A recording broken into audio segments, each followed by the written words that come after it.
guys, it's me, Ruowen Huang. I don't know why I'm feeling exciting every time I'm saying hi, guys. I just heard a lot of feedback from the clients saying how hi, guys becoming my signature, like all their 2-year-old, 5-year-old, 6 years old to up to a teenager, even though they don't know what I'm talking about, but they can identify my voice. Hi, guys. So anyway, it's gonna be my signature of saying hi to everybody from now on. Before I begin, let me first introduce myself. My name is Ruowen Huang. I'm an author, spirit coach, and also a psychic. Today I want to talk about freeing life for better karma. Why would that even be a topic, you would ask? Again, I'm answering a question like probably mostly happen in Asia, and I doubt it will happen in Western country. Not like I say, I don't know what I'm judging. I'm not really judging anybody, but I'm just saying it tend to happen all the time. That you would think is common sense, but obviously not. But I guess it's because people use their perception to judge what religion should be. So therefore, as time goes on, generation after generation, it become a true belief, right? So anyway, this is a question that only happen most in Asia. It might happen in Western country, I don't know, but just in case many of you Western people, don't quite understand why people doing that, here I'm explaining why. Okay, in Asia, our culture based a lot on Buddhism belief. That is, everything is about karma, right? You will get what you give, or even if it's not this life, in the last life. So very often people believe they have to do good deed. They have to do good deed in order to maintain good karma, which is all good. I truly highly believe that if you do good deed, you will have good karma. There's nothing wrong with the sentence. What is wrong about the sentence, or expand beyond the sentence, is because there are a lot of good deed. Buddhism never specify what kind of good deed is good deed that you have to do. So people can simply justify good deed based on their perception, their personal perception, right? So, in Asia, there's a lot of time people believe by, donating money to the temple, by giving the money is a good deed. It means I'm giving. Because I'm giving, therefore, I will generate good karma of receiving. Right? So understand that everything we do, a lot of crazy things we do really is based on a big umbrella of karma, right? So this is another thing you will see often in Asia, and it really doesn't make sense, is people say you have to free life. Don't take me wrong, freeing life is totally good thing. It's great thing. If you got any chance you can rescue an animal and really save them from being tortured and things like that, that is great. I'm highly supporting of that, which I think Western culture kind of got a better knowledge of that for whatever reason, maybe because you are not being, trapped by this Buddhism religions or something. But there's a particular things that Buddhism people do in Asia. I don't think they do it in Western country, but in Asia, or at least from Taiwan where I see, is they believe if they go to nursery and buy the whole bulk of, fish that is growing up, fat, born, whatever, in the nursery, and release it to the nature, that is a good deed. You know what I mean? That means I'm freeing the fish, poor fish. I don't know why fish always have to be chosen as, the victim in this kind of case, But anyway, this is a common thing. There are people who tend to buy fish from the nursery. Remember, from the nursery or from whatever, and then feed it to the ocean or nature or the wild, and then thinking that is their way of doing good deed. Therefore, they are waiting for a good karma to return back to them. So this is very particular action I'm talking about in this episode. It's called freeing life for better karma. And then in Asia, you will see it happen all the time. Now, I want to talk about my personal opinion. Remember, my personal opinion toward this specific behavior of people buying something and release it to the nature, believing that's doing a good deed, freeing them. Don't take me wrong. I'm all believer is, if you can you can give love. You can take care of animal. You can free animal. If you don't have to capture them, for a circus, for entertainment use, free them. I'm all for that. But this particular things are buying fish from the nursery. They don't just buy 1 or 2, by the way. In case you wonder why I make it a topic, because they buy tons. We're talking tons. That's called truckload. And then they feed it to the ocean. And then only to find out, even if they would do it, disregard how local people fight against it. So you should not do that, for whatever reason. Maybe it would pollute the ocean. Maybe because, it would imbalance the nature of whatever it is, right? They would disregard people protesting, and then they would insist doing that and claiming, you guys are not, I don't know, you guys don't do good karma, you are waiting for the bad karma to get returned, because they truly believe they're doing it for good deed. They truly believe they are freeing those life, right? But it's only to find out majority of those fish that they free tend to die next day. Now I want to talk about this. So instead of freeing life, you're really not freeing life, you're killing life, which is kind of conflict, right? As you see what I'm talking about, it's kind of conflict against what Buddhism really believes is don't kill life. And here you are believe you're doing good deed, but you're really at the end killing tons of life, not just 1, 2, but tons. We're talking truckloads of life. So because fish is still life, right?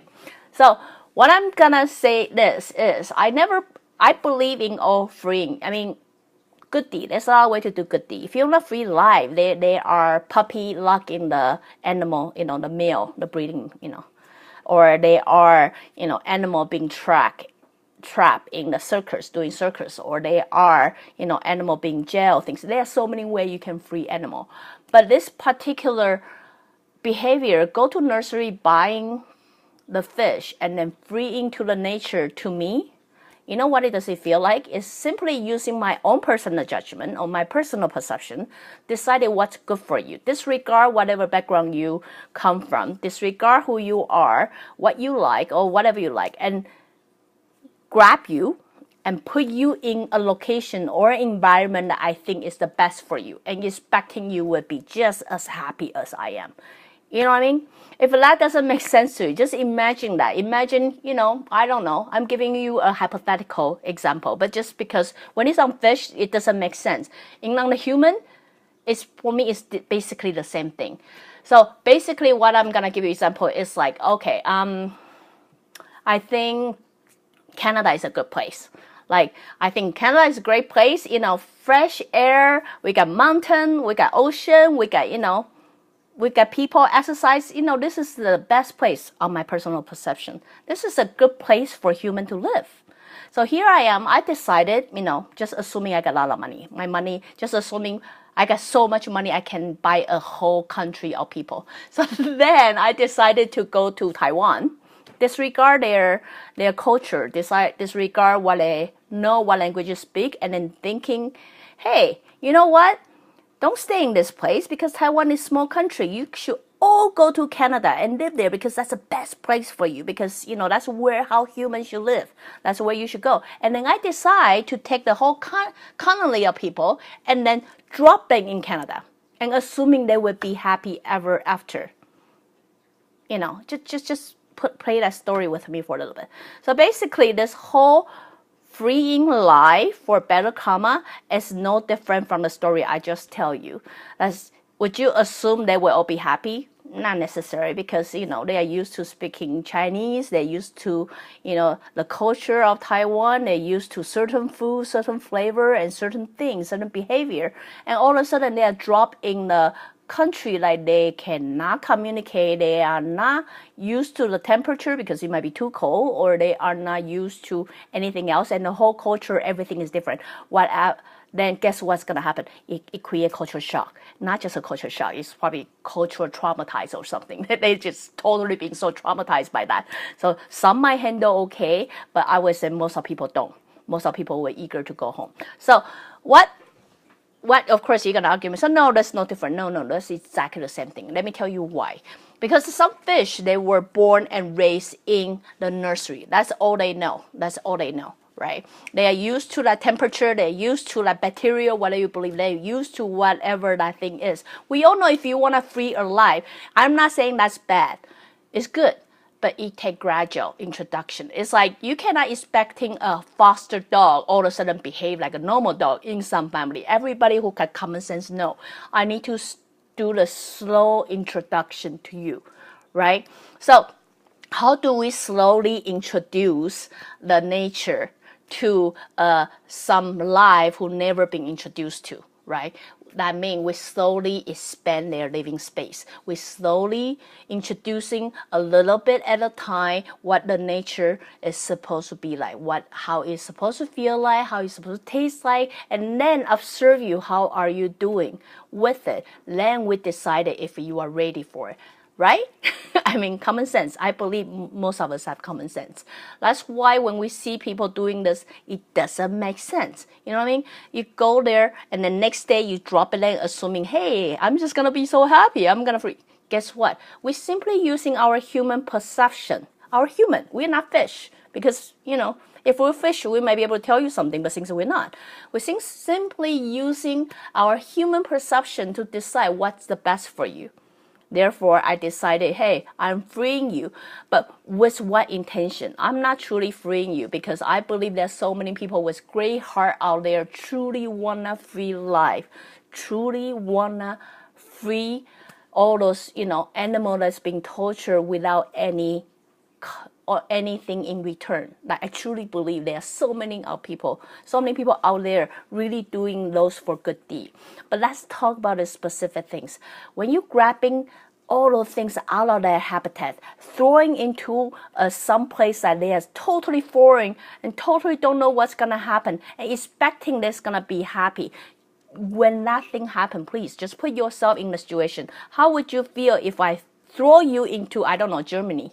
Like you don't even speak English or something. I just throw you in Germany, or I throw you in the Iceland, or I throw you in somewhere expecting you're gonna be happy. Just put yourself in the shoes, for example. It's not like saying no, you will never be happy. You may, but it takes slow introduction to it.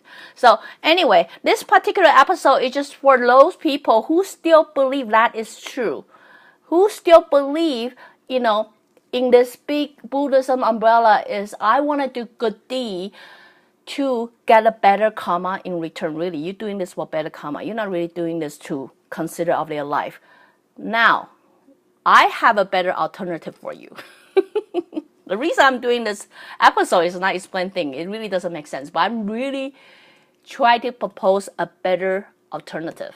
The better alternatives is instead of wasting so much money, I get it, buying fish costs a lot of money, okay? Buy like truckload of fish. If you have that money and then you can buy a truckload of fish and then you want a free life, my alternative to you is use that money because it's going to be a lot of money, I get it. Save that money, don't buy that fish, unless you want to slowly introducing them to the wild habitat. Otherwise, let them be, right?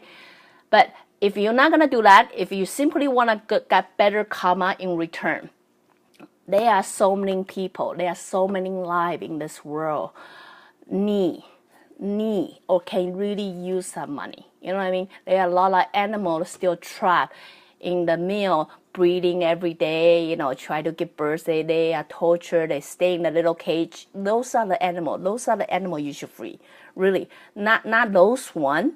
They look kind of healthy. They kind of okay in their natural habitat or maybe non-natural habitat. But what do they know? They just born there, raised there. They don't know, right? But what I'm saying, instead of wasting money on that and end up resulting killing them because you have no patience to introducing that gradual adoption to whatever life you want to free them, there are great organizations in this world to do that job. There are great people out there knowing, hey, you don't have patience, but we are in need. We have patience to slowly introduce them to a better environment. There are a lot of people do that. Save that money. Do that for them. Instead of killing the life, really, at the end, you're killing the life. As much as you want good karma in return, most likely you don't, right? So now I'm suggesting there's a better alternative. Using the live, there are a lot of animal organizations can really use your money. There's some, if you don't want to say animal, that's fine. There's a human organization. If you don't want human, that's fine. There's nature. There's a natural environment organization. Whatever life, because really, according to me, they are all life. They all have soul. They are all life. When you want a free life, truly staying in the point of freeing life, don't use your perception to frame what is good for them. And then force them into an environment that most likely would kill them. So use that money for the good deed. For those people, if it's not you, for those people who actually know how to help animal, actually know how to free animal, and then allow them to save those animals for you. In that regard, trust me, you will have a better karma in return. So anyway, this is just a short episode to share with you guys. Again, if you like what I've been doing, you can always join me live on Facebook or go to subscribe my YouTube channel or my website, ruowen.com. Till then, see you guys next time. Bye-bye.